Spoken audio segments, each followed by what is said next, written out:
সুন্দরবন নামে গ্রামে এক কুঁড়ে ঘরে বাস করত অনাথ দুই ভাই বোন। বড় বোনের নাম ছিল রহিমা আর ছোট ভাইটির নাম ছিল রাতুল। তাদের পিতামাতা অনেক আগেই মারা গিয়েছিল। তাদের কেউ ছিল না। তারা একে অপরের শক্তি ছিল। তাদের দিনকাল খুব ভালোভাবে কেটে যেত। একদিন রাতুলের বাবা যে গরু গাড়িটা রেখে গিয়েছিল, ওই গরুর গাড়িটা নিয়ে সে বাজার থেকে বাড়ি যাচ্ছিল। এক পর্যায়ে বাড়ি পৌঁছে গেল।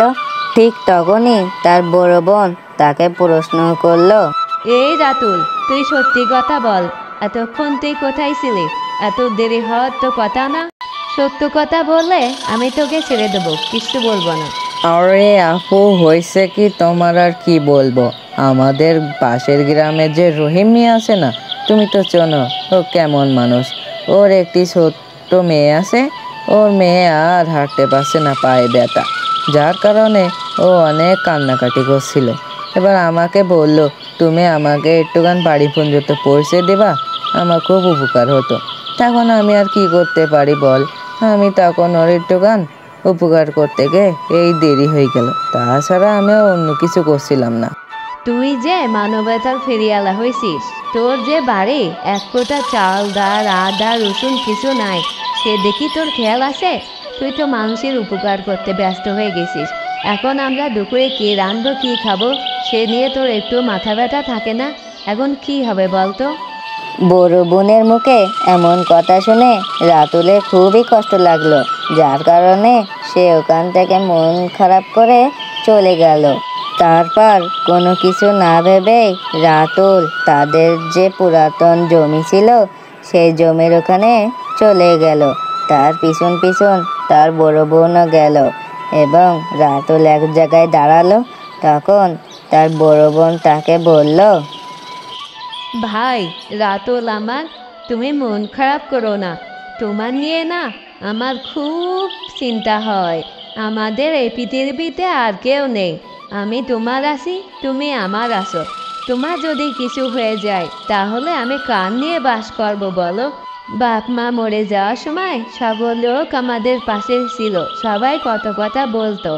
দেখো, কিছুদিন যেতে না যেতে সবাই সবার জায়গা থেকে সরে গেল। আমরা দুই ভাই বোন এখন এইভাবেই আছি। তুমি কোনো চিন্তা করো না। আমার মন খারাপ হলে আমি শুধু বাপের এই জমিটা দেখতে আসি, তাছাড়া অন্য কিছু না। আরে পাগলা, তুমি শাসন না করলে আমার শাসন করবে কে শুনে? আমি তো ছোট মানুষ, আমার কি অত বিবেকানন্দ জ্ঞান বুদ্ধি হয়েছে নাকি? কোনটা ভালো কোনটা খারাপ সেটা তো আমি জানি না। আমার যে যা বলে সেইভাবে চলি। তুমি ও নিয়ে কোনো চিন্তা করো না, মন খারাপ করো না। আমি তোমার সাথেই আছি আর ইনশাল্লাহ তোমার সাথেই থাকবো। তারা দুই ভাই বোনই এইভাবে কথা বলছিল। ঠিক তখনই তাদের চাচা চাচি এবং তাদের ছোট্ট ছেলেকে নিয়ে উপস্থিত হলো এবং বলল, মা রহিমা, তোমাদের জীবন যাপন করতে অনেক কষ্ট হচ্ছে বলো, সেটা আমরা বুঝতে পেরেছি।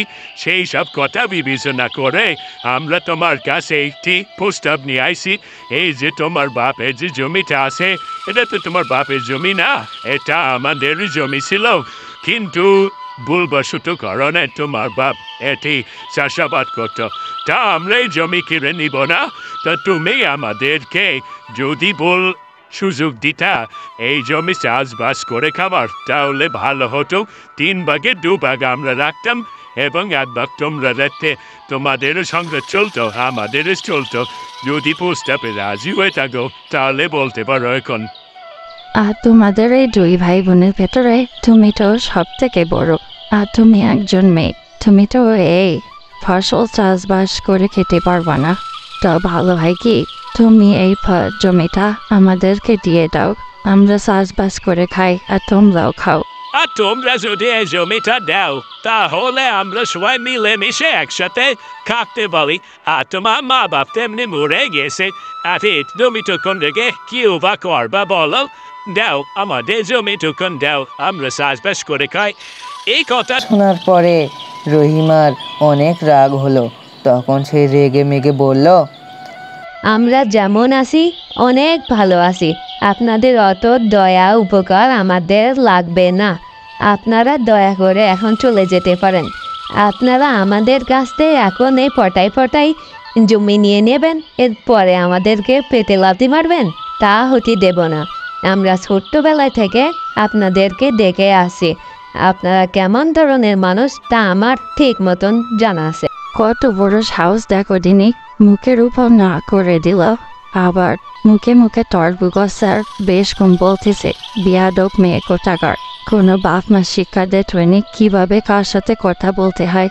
চাচি, আজকে আমার মা বাপ নেই বলে আপনারা আমাদেরকে এইভাবে ছোট করে কথা বলছেন। আল্লাহ না করুক এমন দিনও তো আসতে পারে যে আপনারা আমাদের কাছে হাত পাতিছেন, তখন দেখবেন অহংকার কনে যায় আপনাদের। আমরা গরিব হতে পারি, কিন্তু ছোট লোকি চিন্তা ভাবনা আমাদের মাথায় থাকে না। কত সৎ! যাদের দুবেলা দুমুঠো ভাত খেতে গেলে 10 বার চিন্তা করতে হয়, তারা নাকি আবার লোকে সাহায্য করবে। তুলে সব ফদুলি আইন তোর কাছে রাত, তুই বানবি সিংলি গরু গাড়ি চালাই বেড়া। তোর আর এইসব চাষবাস করে খেতে হবে না, এ হাত পেতে যাবি। মা চলো তো, এখানে থাকা মানে আমাদের জন্য সময় নষ্ট করা।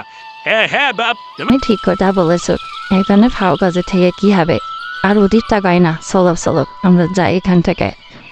চাচা চাচিদের মুখে এমন কথা শোনার পর সেই দুই ভাই বোনের অনেক মন খারাপ হয়ে যায়, তাদের মন ভেঙে চূর্ণ বিচূর্ণ হয়ে যায়। তারপর তারা বাড়ি চলে আসলো। দুই ভাই বোনে কথা বলা শুরু করলো। আচ্ছা বোন, ওরা কি সত্যি সত্যি আমাদের জমি নিয়ে নেবে? ওরা যদি আমাদের জমি নিয়ে নেয় তাহলে আমরা কি করে খাবো বোন? আমার তো খুব চিন্তা হচ্ছে। এই দুনিয়ায় তো আমাদের আর কেউ নেই। নিজের চাচা চাচি যদি এমন করে তাহলে আর বাইরের লোক আমাদেরকে কেমন করে দেখবে বলো? আমার তো এখন খুব ভয় করছে, এ বাড়িটুকুনও যদি নিয়ে নেয়। আরে তুই চিন্তা করিস না ভাই, আমার জীবন থাকতে আমি ওই জমি কারোর হতে দেবো না। ওনে তুই একদম কোনো চিন্তা করবি না, তুই শুধু গরুর গাড়িটা নিয়ে একটুখান ভাড়া মারবি, যেন আমাদের সংসারটা কোনো মতেভাবে চলে যায়। আর ওদের কি করতে হয় আমি দেখবানি। আমরা কালকে সকালে আবার যাব আমাদের দেখতে। চল আমরা এখন খাওয়া দাওয়া করে আসি, অনেক বেলা হয়ে গেছে। তারপরে তারা দুই ভাই বোনে রান্নাঘরে গেল এবং তারা ভাত খাওয়া শুরু করলো।